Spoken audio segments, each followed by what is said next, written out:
Mirë se vini në kanalin ton, mos harroni të bëni subscribe dhe të klikoni si përzdiles për të marrë njoftimet më të reja. Faleminderit! Pastroni zorrën e trashë dhe e shpëtoni nga kapslloku vetëm me një lugë nga kjo. Ja receta. Pacientët me kapsllok kronik hanin mesatarisht një lugë gjelle nga ky reçel në ditë, duke filluar kështu të zbraznin rregullisht zorrën e trashë duke zvogëluar kështu nevojën edhe për laksativ në krahasim me ata të cilët nuk e hëngrën këtë reçel. Suksesi ishte aq i madh sa që spitali vazhdoi ta përdorte këtë si një ilaç për kapsllokun.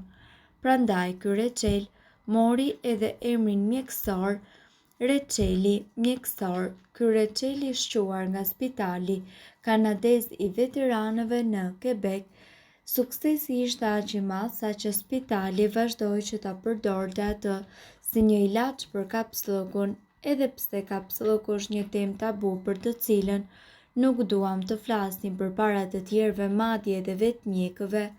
E vërteta është se ky është një problem mjaft i zakonshëm që prek shumë njerëz.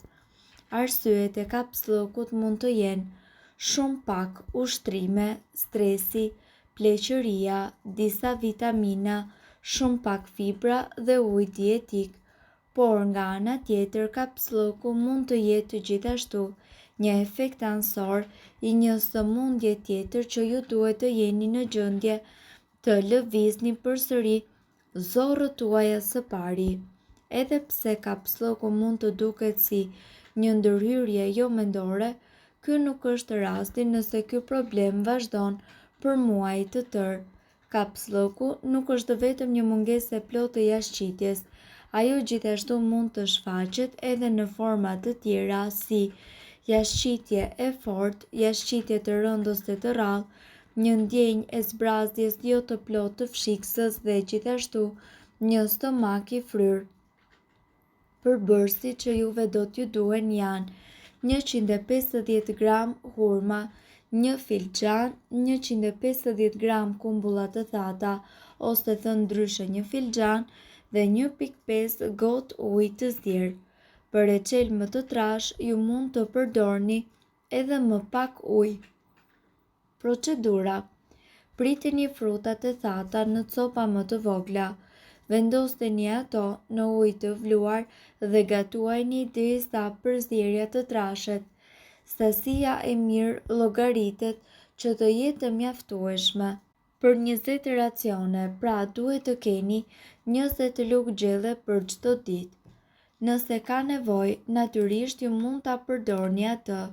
Sipas ekspertëve gjatë ditës është e nevojshme që të pini edhe një sasi të madhe të ujit për të qenë të hidratuar, por gjithmonë me stomakun bosh.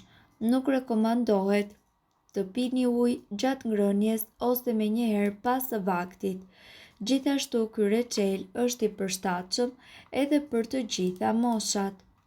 Edhe konsumimi i ushqimeve të pasura me fibra është kyç. Kapsllëku është një nga problemet më të zakonshme tretës. Shkaktohet nga ndryshimet në shprehjet e zorrëve të cilat vështirë hedhin jashtëqitjen jashtë dhe mbetjet. Post të lasheve me zorrët, kapsllëku nxit edhe dhimbje abdominale, gazra dhe një ndjenjë të përgjithshme të parahatisë. Si pasojë e kësaj, fal helmeve të cilat mbesin në zorr, shkaktojnë komplikime të cilat kanë nevojë për vëmendje mjekësore. Konsumi i shurupit natyral është një recetë natyrale kundër kapsllokut.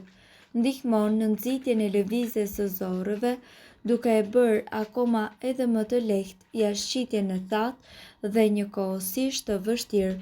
Përgatitet duke përzier kumbullat me lëngun e limonit, 2 përbërës të cilët janë të pasur me fibra dhe po ashtu kanë efekte kundër inflamacioneve. Për vite rresht, kumbullat janë përdorur si një ilaç mjaft i njohur dhe zgjedhjet më të mira kundër kapsllokut dhe ilaç për tretjen e ngadalshme, jo vetëm se pastrojnë zorrën e trashë, por gjithashtu ato reduktojnë edhe inflamacionin, indet dhe promovojnë lëvizjen e tyre. Posedojnë edhe sasi të mëdha me fibra, nutriente që jashqitjes i japin volum dhe e bëjnë më të lehtë kalimin në përzor. Janë një ushqim probiotik të cilat gjithashtu promovojnë që lizat të përdoren si derivate. Përbërësit janë 10 kumbulla, lëngun e një limoni, gjysmë gote ujë, blender dhe njëkohësisht kavanoz me kapak. Shtoheni kumbullat në blender dhe më pas shtoheni lëngun e një limoni dhe gjysmë gote me ujë.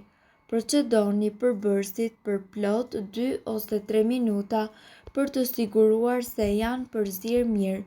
Kur përmbajtja është njëkohësisht e butë dhe e trash, e ruani në frigorifer brenda një kavanozi.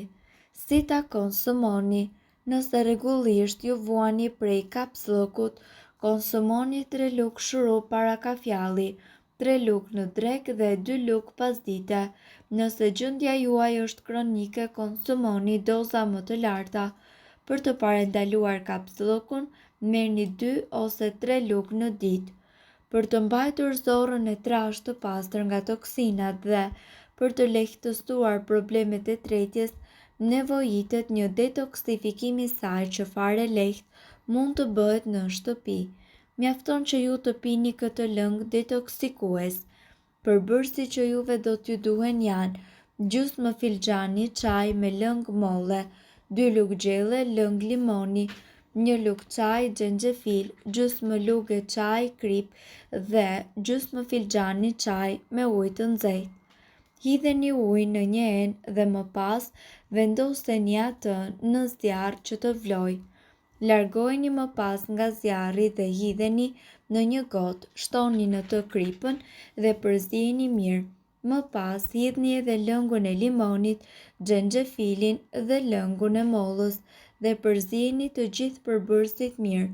Përdoreni këtë pije 3 herë në ditë, në mëngjes me stomak bosh, në mesditë para vaktit të ngrënies dhe sërish në mesditë pasi ka kaluar pak nga koha që keni marrë dozën e dytë.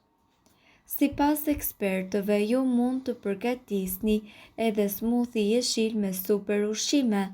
Smuthi jeshil përgatitet duke qenë se përmban fara liri dhe perime të pastura me fibra të cilat do t'ju ndihmojnë jashtëzakonisht në lehtësimin e kapsllëkut. Ka shije të ndryshme nga smuthit më të ëmbla, por është i mbushur me lëndë ushqyese mjaft të rëndësishme. Përbërësit që juve do t'ju duhen janë pluhur të proteinave, far liri e bluar dhe mjalt, kanellë, qumësht bajame, avokado, banane dhe spinaq. Smuthi me portokall dhe probiotik. Nëse preferoni smuthi me ngjyrë portokalli në vend të atyre jeshile, provoni këto me bazë portokalli me probiotik. Ato përmbajnë kefir dhe fara chia të cilat do të ndihmojnë në funksionimin e zorrëve.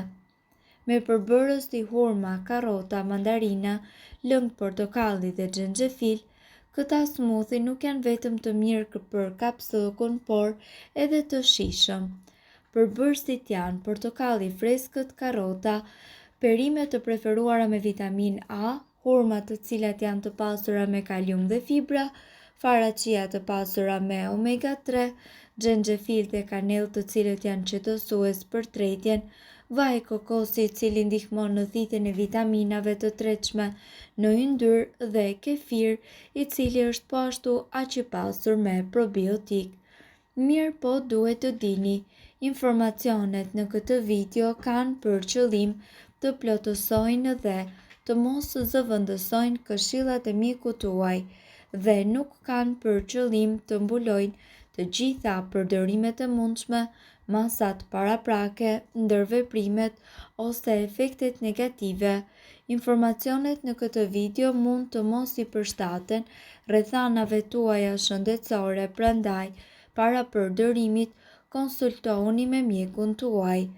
Nëse doni të dëgjoni video tona që ne postojmë çdo ditë, kliko subscribe. Ju ftojmë gjithashtu të bëni like në video tona nëse i keni dëgjuar dhe pëlqyer ato. Faleminderit që e pat videon ton.